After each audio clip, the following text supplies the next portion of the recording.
Buenos días, mi nombre es Gilbert Valero y mi grupo está conformado por María Díaz, Eliana Contreras, Erlis Urbina, Melanie Ontiveros y Alejandro Saavedra. Nosotros en este video vamos a hablarles sobre la respuesta inmunitaria frente a bacterias. Comenzamos con la inmunidad innata y sabemos que la inmunidad innata es la primera línea de defensa contra las infecciones del organismo. Las células de la inmunidad innata se encuentran en un estado funcional o activo o antes de encontrarse con los microbios, o bien sea estos mismos las activan antes de que se genere una respuesta adaptativa.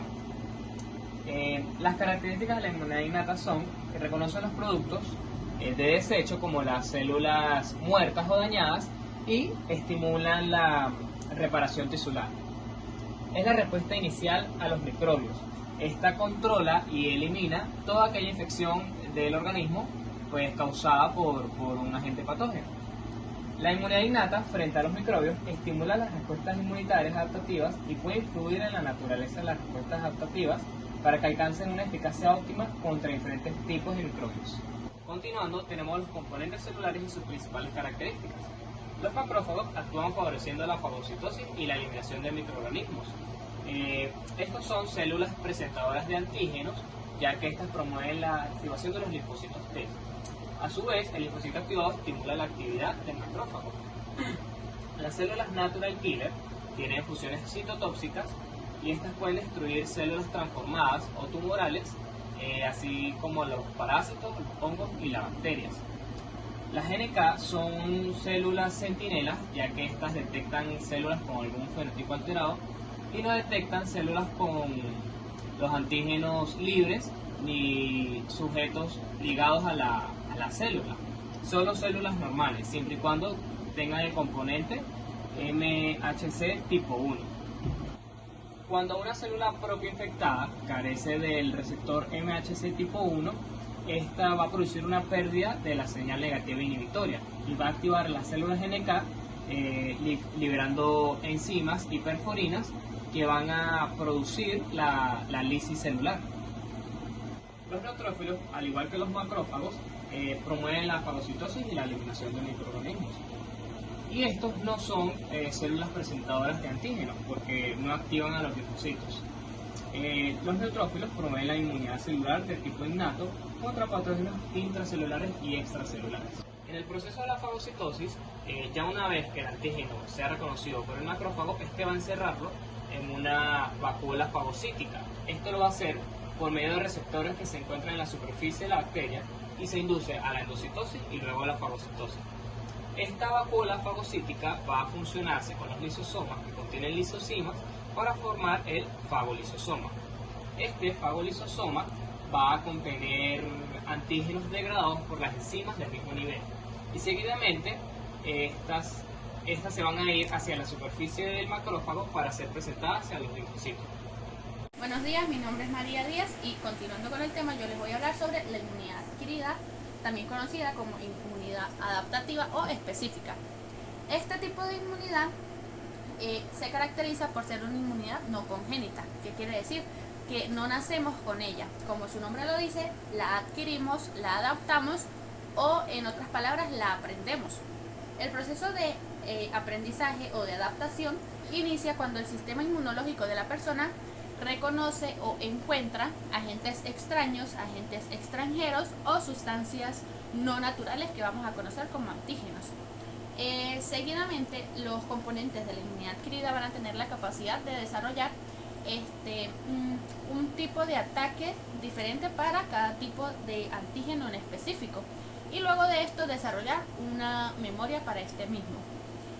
Decimos que los glóbulos blancos, conocidos como leucocitos, son los responsables de la inmunidad adquirida. Son los linfocitos, tanto T o B, las células dendríticas, las citocinas y el sistema del complemento, que él va a mejorar la efectividad de los anticuerpos. Iniciando con los linfocitos, sabemos que ellos le van a permitir al organismo recordar los diferentes tipos de antígenos y también diferenciar lo propio de lo ajeno, de lo extraño o de lo peligroso, como lo son los virus y las bacterias.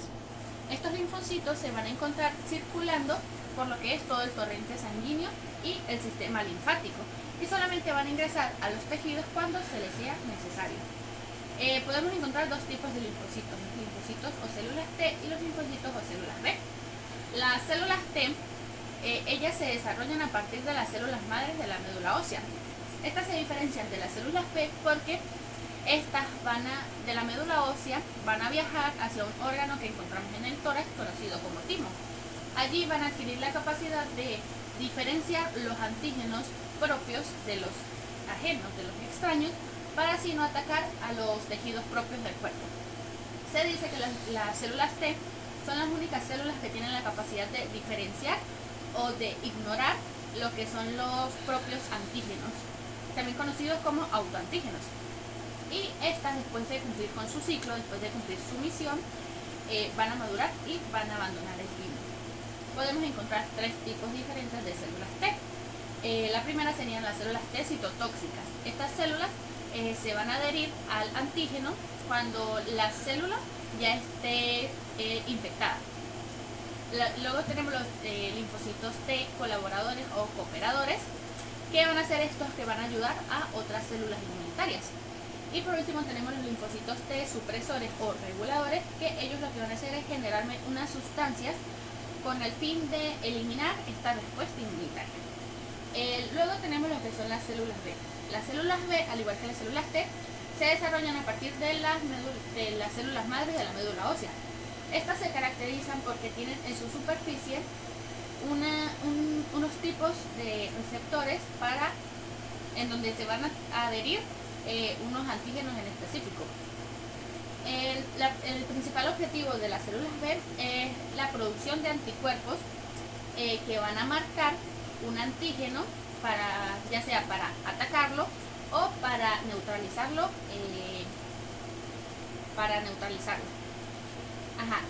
Tenemos dos tipos de respuestas inmunitarias de las células B.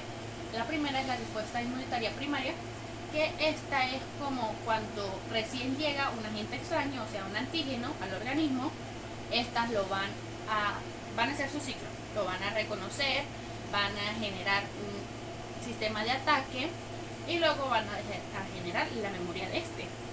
Y luego tenemos la respuesta inmunitaria secundaria, que es cuando vuelve a ingresar el mismo antígeno y como estas ya lo reconocen, fácilmente lo van a atacar directamente porque ya tienen la memoria de este. Continuamos con lo que son las células dendríticas. Las células dendríticas son un tipo especial de célula inmunitaria que se encuentran en los tejidos, como la piel, y estimulan las respuestas inmunitarias al presentar antígenos en su superficie. La mayoría de las células dendríticas son células presentadoras de antígenos. ¿Qué quiere decir todo esto? Pues en pocas palabras, la célula dendrítica lo que hace es presentarle el antígeno al linfocito T para que éste haga su función, ya sea atacarlo, matarlo o neutralizarlo. Mi nombre es Elena Contreras y ahora vamos a continuar con respuesta inmunitaria frente a las bacterias.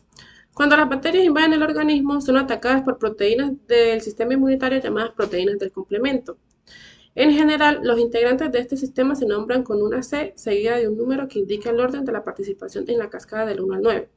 Estas facilitan la destrucción de las bacterias a través de tres vías: la clásica, la alternativa y las vías de las leptinas. Ahora vamos a continuar con la vía clásica. Esta se activa fundamentalmente por complejos antígeno-anticuerpo.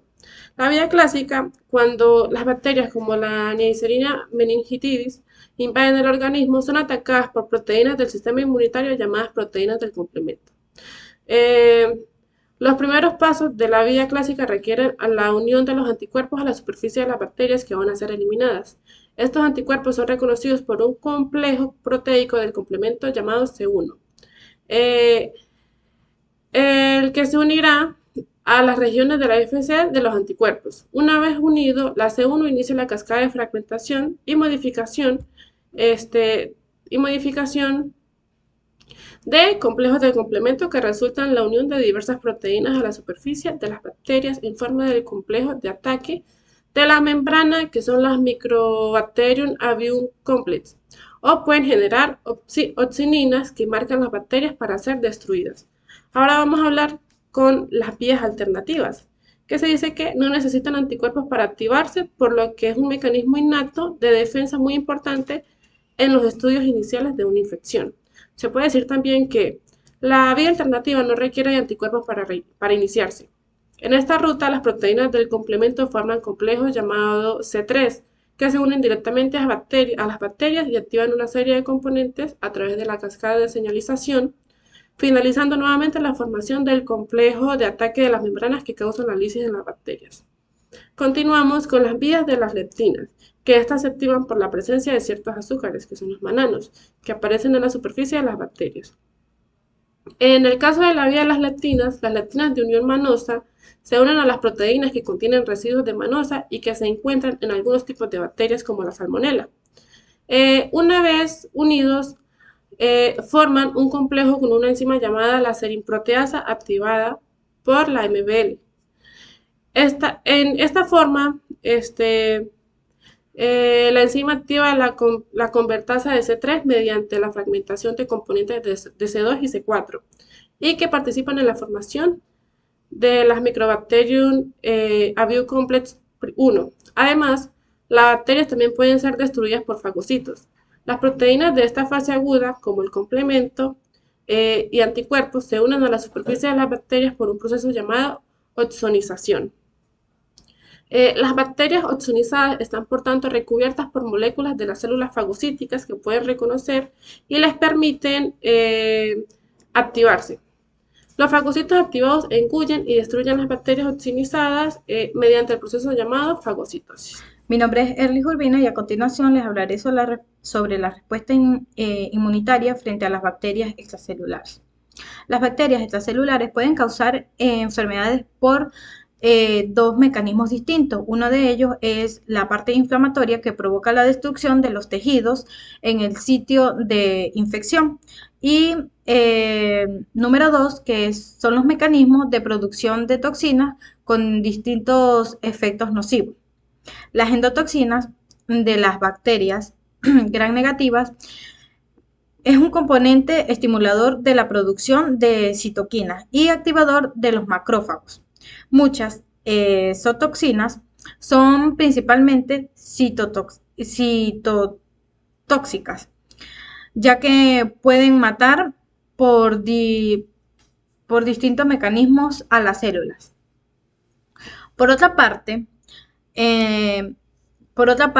la inmunidad innata frente a las bacterias extracelulares se pueden presentar en fagocitosis inflamatoria y de complemento. La fagocitosis se une a las bacterias utilizando receptores PRR, que es un receptor especializado de detención de patógenos. La fagocitosis destruye por especies reactivas de oxígeno nítrico y secreción de citoquina, procesamiento de antígenos y presentación de antígenos. La fagocitosis produce un proceso proinflamatorio, en el cual este proceso proinflamatorio la interleuquina IL-1, IL-6 y IL-8 induce a la adhesión de neutrófilos y monocitos al endotelio vascular en el sitio de la infección, seguida de la migración de la acumulación local y activación de las células inflamatorias que eliminan las bacterias. Por otra parte, la inmunidad de complemento, los peptidoglucanos y liposacáridos, en ausencia de los anticuerpos, también tienen un rol importante, ya que en la eliminación de las bacterias. El peptidoglucano y los polisacáridos de la pared celular de las bacterias que expresan manosa en su superficie pueden unir la lectina MBL, que es una proteína, que esta es homóloga a la C1Q, que activa el sistema de complemento por las vías de la lectina. Como resultado de la activación de este sistema, se genera C3b, que esta oxoniza a las bacterias y mejora su fagocitosis. Por otra parte, tenemos la inmunidad adaptativa frente a las bacterias extracelulares. La inmunidad, esta inmunidad se da principalmente por la inmunidad humoral, que es la principal respuesta específica protectora contra las bacterias. El prototipo de antígenos T independiente estimula las células B, que genera una respuesta de inmunoglobulina IgM específica. Por otra parte, la IgG optimiza las bacterias favoreciendo la fagocitosis. La inmunoglobulina IgA da la neutralización de toxinas y prevención de la colonización de las bacterias. Y la inmunoglobulina IgG, en conjunto con la IgM, activan el sistema de complemento y que conduce a la formación de la superficie bacteriana. Por otra parte, las células T frente a las bacterias extracelulares está mediada por los linfocitos TCD4 positivo, que fueron activados por antígenos bacterianos. Estos linfocitos actúan como células T helper, secretando citoquinas que estimulan la producción de anticuerpos específicos y activando las funciones fagocíticas y microbicidas de los macrófagos.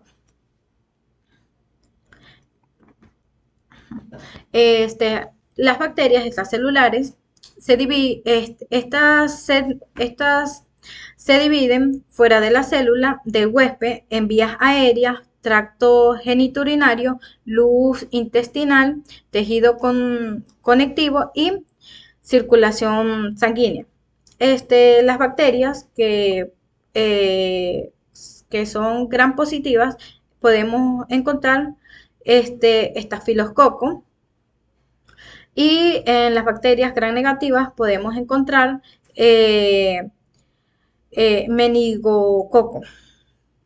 El reconocimiento de los microorganismos por el sistema inmune innato está determinado por receptores PPRS que conducen patrones moleculares conservados, que en estos tenemos los polisacáridos en las bacterias gram negativas y proteoglucanos en las bacterias gram negativas. Gracias. Mi nombre es Melanie Antiveros y para continuar con la ponencia voy a hablar sobre las respuestas inmunitarias frente a las bacterias intracelulares. Sabemos que algunas bacterias van a ser capaces de sobrevivir y replicarse dentro de las células del huésped. ¿Qué sucede? Que ciertas bacterias patológicas, como lo que es la Mycobacterium y la Listeria, pueden ser capaces de sobrevivir y multiplicarse en lo que es el fagocito. Básicamente se habla de que ellas van a estar dentro de un nicho, que ese nicho no va a permitir el fácil acceso de lo que son los anticuerpos circulantes y por ende va a necesitar mecanismos específicos para poder ser combatida. Son aquellos mecanismos que se hablaron con anterioridad en lo que respecta a las bacterias extracelulares. Ella va a estar compuesta por dos tipos de respuestas.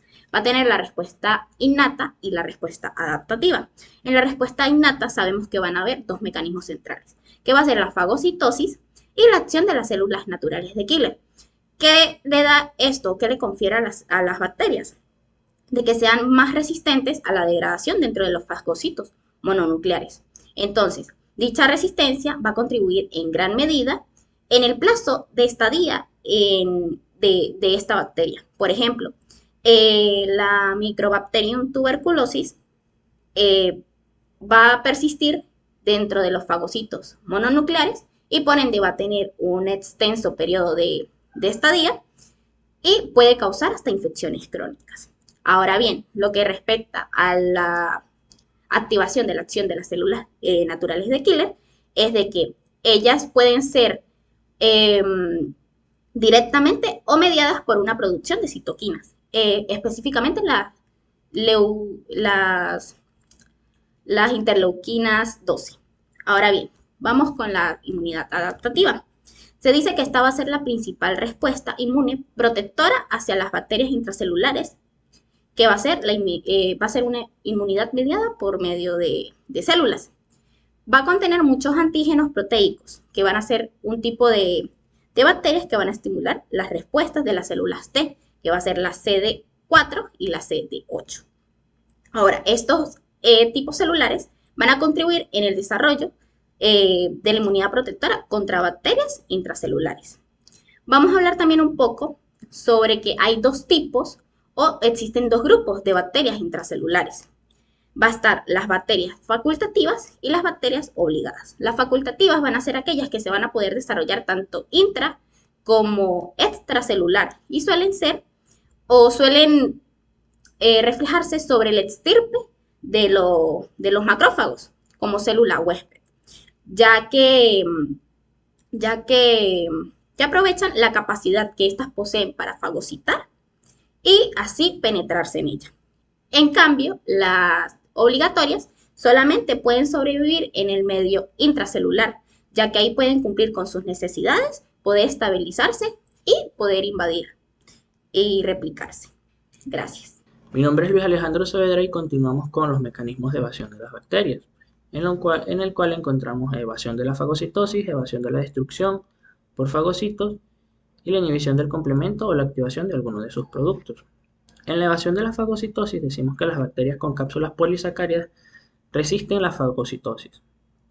Y lo que quiere decir que las que no poseen esta cápsula de polisacáridos no la resisten. Los anticuerpos específicos contra esta cápsula vencen este mecanismo. La evasión de la destrucción por fagocitosis, en esta encontramos que uno o varios de estos mecanismos se dan en todas las bacterias intracelulares. La bacteria puede ser resistente al óxido nítrico, al anión del superóxido y al agua oxigenada.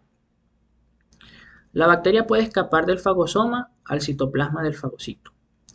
Y la inhibición del complemento o la activación de algunos de sus productos nos dice que las cápsulas de muchas bacterias gram positivas y otras gram negativas contienen ácido ciálico, que inhibe la activación del complemento por vía alternativa.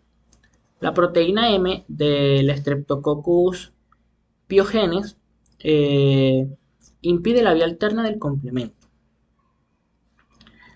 La cápsula y la capa gruesa de peptidoglucano de las bacterias gram positivas inhibe el ensamblaje del complejo lítico del complemento en la superficie bacteriana. Este es el complejo de ataque a la membrana. La inhibición de la activación de la vía alterna del complemento retrasa la respuesta inflamatoria del huésped, pero finalmente en el huésped inmunocompetente. Puede ser compensada por la vía de las lectinas y cuando aparece la inmunoglobulina G por la vía clásica. Continuamos con los efectos perjudiciales frente a las respuestas inmunitarias. Las respuestas inmunitarias son esenciales para proteger al organismo de las bacterias. Sin embargo, en ciertas circunstancias, estas respuestas pueden tener efectos perjudiciales, como lo son la estimulación antigénica crónica y activación de las células T y los macrófagos. La persistencia de la infección puede producir una estimulación antigénica crónica y activación de las células T y los macrófagos. En el daño tisular e hipersensibilidad retardada, los macrófagos activados pueden producir daño tisular e hipersensibilidad retardada. En la formación de los granulomas, cuando el patógeno intracelular o sus constituyentes no son totalmente eliminados, se pueden formar granulomas. La enfermedad debido a la respuesta del anfitrión, en muchas infecciones las lesiones tisular y la enfermedad pueden deberse a la respuesta del anfitrión frente al microbio en lugar del propio microbio. Y por último, en las reacciones tisulares granulomatosas, estas infecciones pueden estimular hipersensibilidad del tipo retardado por linfocitos T y macrófagos. La ruptura de las reacciones tisulares granulomatosas puede provocar la diseminación de las bacterias. Estos efectos perjudiciales frente a las respuestas inmunitarias pueden producir daños acumulativos y más severos en estadios tardíos de la infección. Muchas gracias.